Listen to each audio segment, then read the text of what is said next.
24 ಎಕರೆ 10 ಕುಂಟೆಯ ಜಾಗದ ವಿಷಯವಾಗಿ ನಾನಿವತ್ತು ಪತ್ರಿಕಾಗೋಷ್ಠಿಯನ್ನು ಮಾಡ್ತಾ ಇದ್ದೀನಿ. ಬಂಧುಗಳೇ, 24 ಎಕರೆ 10 ಕುಂಟೆ ಅನ್ನುವಂಥದ್ದು ಭಾಳ ಹಿಂದೆ ಮೈಸೂರಿನ ಮಹಾರಾಜರು ಆಗಿನ ಅವರ GPA ಹೋಲ್ಡ್ರು ಒಬ್ಬರು ರೇವತಿ ಉಚ್ಚಿಲ್ ಅನ್ನುವಂಥವರಿಗೆ 24 ಎಕರೆ 10 ಕುಂಟೆಯ ಜಮೀನನ್ನು ಮಾರಾಟ ಮಾಡಿದ್ದಾರೆ ಅನ್ನುವಂಥದ್ದು ಅವರ ಹಿಂದಿನ ದಾಖಲೆಗಳ ಮೇಲೆ ನೋಡಿದ್ರೆ ಸಿಗುತ್ತೆ. ನಿಮ್ಮ ಹತ್ರ ದಾಖಲೆಗಳನ್ನು ಕೊಟ್ಟಿದ್ದೀನಿ. ಸರ್ಕಾರ ಆ ರೇವತಿ ಉಚ್ಚಿಲ್ ಅನ್ನುವವರಿಗೆ 1984ರಲ್ಲಿ ಅವರೊಂದು ಮನವಿ ಮಾಡ್ಕೋತಾರೆ.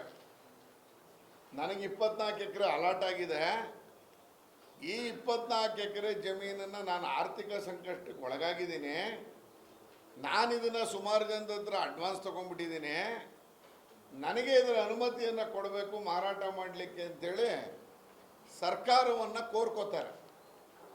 ಸರ್ಕಾರ ಆಗ ಒಂದು ನಡಾವಳಿಗಳನ್ನು ಮಾಡಿರುವಂಥದ್ದು ಆ ಕಾಪಿ ತಮ್ಮ ಮುಂದೆ ಕೊಟ್ಟಿದ್ದೀನಿ. ಅದರಲ್ಲಿ ಅನೇಕ ಅವರ ಮನವಿಗಳನ್ನು ತಿರಸ್ಕರಿಸ್ತಾ ಅವರು ಅದಾದಮೇಲೆ ಕೋರ್ಟ್ಗೆ ಹೋಗಿದ್ದಾರೆ. ಕೋರ್ಟಲ್ಲಿ ಅರ್ಜಿದಾರರನ್ನು ಕರೆಸಿ ಮಾತನಾಡಬೇಕು, ನೀವು ಮಾತನಾಡಿ ಒಂದು ತೀರ್ಮಾನಕ್ಕೆ ಬನ್ನಿ ಅಂತೇಳಿ ಕರ್ನಾಟಕದ ಉಚ್ಚ ನ್ಯಾಯಾಲಯ ಒಂದು ಡೈರೆಕ್ಷನನ್ನು ಕರ್ನಾಟಕ ಸರ್ಕಾರಕ್ಕೆ ಕೊಡುತ್ತೆ.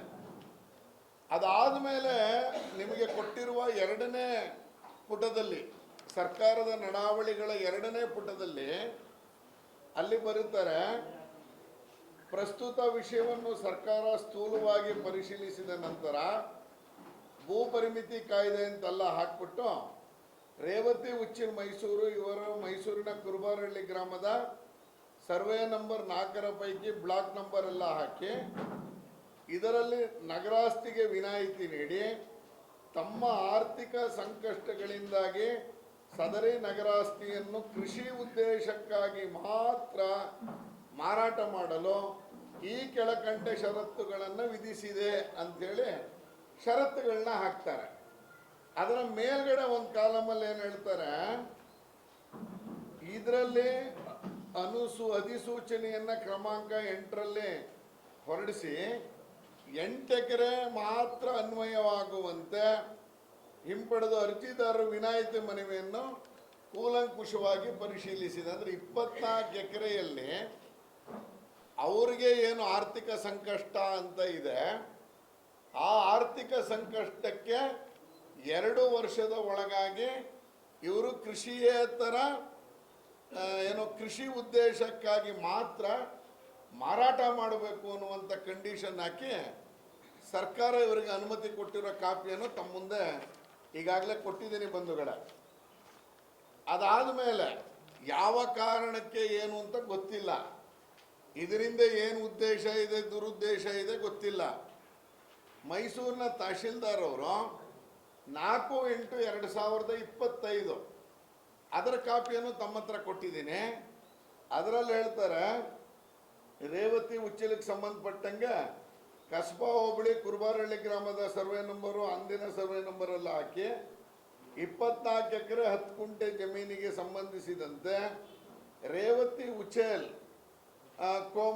ಮನಮೋಹನ್ ಅವರ ಹೆಸರಿನ ಮುಂದೆ ಅಂತ ಹಾಕಿ 3/8/85ರಂತೆ ಸರ್ಕಾರದ ವಶಕ್ಕೆ ಪಡೆದಿದೆ ಎಂದು 2010-11ರ ಪಾಣೆಯಲ್ಲಿ ನಮೂದಾಗಿದ್ದು, ಸದರಿ ನಮೂದನ್ನು ಯಥಾಸ್ಥಿತಿ ಮುಂದುವರಿಸಲು RTC ಕಾಲಂ 11ರಲ್ಲಿ ನಮೂದು ಮಾಡುವ ಬಗ್ಗೆ ನಿಯಮಾನುಸಾರ ಕ್ರಮ ವಹಿಸಲು ಸೂಚಿಸಿದೆ ಅಂತೇಳಿ 2025ರಲ್ಲಿ ತಹಶೀಲ್ದಾರರು ಒಂದು ಪತ್ರವನ್ನು ವಿಷಯ ನಿರ್ವಾಹಕರು ಭೂಮಿ ಶಾಖೆಗೆ ಬರೀತಾರೆ.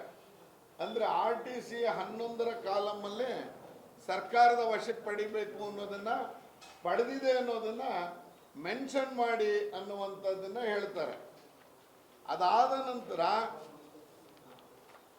ಡಿಸೆಂಬರ್ 2025 12/12/2025ಕ್ಕೆ ಯಾವುದು ಸರ್ಕಾರಿಯ ಜಮೀನನ್ನು ವಶಕ್ಕೆ ಪಡ್ಕೊಂಡಿದ್ದಾರೋ ಆ ಜಮೀನಿನ ಬಗ್ಗೆ ಮೈಸೂರಿನ ಸಬ್ ರಿಜಿಸ್ಟ್ರಾರ್ ಆಫೀಸಲ್ಲಿ ಸೇಲ್ ಅಗ್ರಿಮೆಂಟ್ ಆಗಿದೆ, ಸರ್ಕಾರ ಯಾವುದನ್ನ ವಾಪಸ್ ಪಡೆದಿದೆ ಅಂತ ಹೇಳಿದಾರೋ ಅದನ್ನ ವಾಪಸ್ ಪಡೆದಿರುವ ಜಾಗವನ್ನ 10-15 ಜನ ಸೇರಿಕೊಂಡು ಸೇಲ್ ಅಗ್ರಿಮೆಂಟ್ ರಿಜಿಸ್ಟರ್ ಮಾಡಿಕೊಟ್ಟಿದ್ದಾರೆ.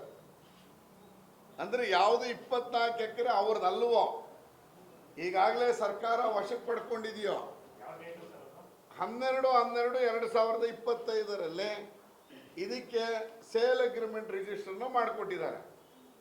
ಹೇಗೆ ಮಾಡಿಕೊಟ್ಟಿದ್ದಾರೆ ಅನ್ನುವಂಥದ್ದನ್ನ ಇದಕ್ಕೆ ಸಂಬಂಧಿಸಿದಂಗೆ ದಾಖಲೆಗಳನ್ನು ತೆಗೆಸಿ ನೋಡ್ಲಾಗೆ ನೋಡಿ. ನಿಮಗೆ ಇನ್ನೊಂದು ಕಾಪಿನೂ ಕೊಟ್ಟಿದ್ದೀನಿ ನಾನು.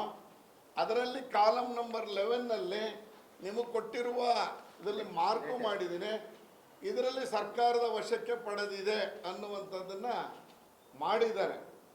RTCಲಿ ಯಾವುದೇ ಸಬ್ ರಿಜಿಸ್ಟ್ರಾರ್ ಆಫೀಸಲ್ಲಿ ಯಾವ್ದಾದ್ರು ಸಾಲನೇ ತಗೊಂಡಿದ್ರು ತೋರಿಸುವಂಥ ಜಾಗ ಮೆನ್ಷನ್ ಮಾಡುವಂಥದ್ದನ್ನ ನೋಡಿದಾಗ ಸರ್ಕಾರನೇ ವಶಕ್ಕೆ ಪಡೆದಿದೆ ಅಂತ ನೋಡಿದ ಮೇಲೆಯೋ ಮೈಸೂರಿನ ರಿಜಿಸ್ಟ್ರಾರ್ ಸಬ್ ರಿಜಿಸ್ಟ್ರಾರ್ ಆಫೀಸಲ್ಲಿ ಇದನ್ನ ರಿಜಿಸ್ಟರ್ ಮಾಡೋಕ್ಕೆ ಸೇಲ್ ಅಗ್ರಿಮೆಂಟನ್ನು ರಿಜಿಸ್ಟರ್ ಮಾಡಿದ್ದಾರೆ. ಸೇಲ್ ಡೀಡ್ ಆಗಿಲ್ಲ, ಇನ್ನು 6 ತಿಂಗಳು ಇದಕ್ಕೆ ಸಮಯ ಇದೆ ಅಂತ ಅಗ್ರಿಮೆಂಟಲ್ಲಿ ತೋರಿಸಿದ್ದಾರೆ.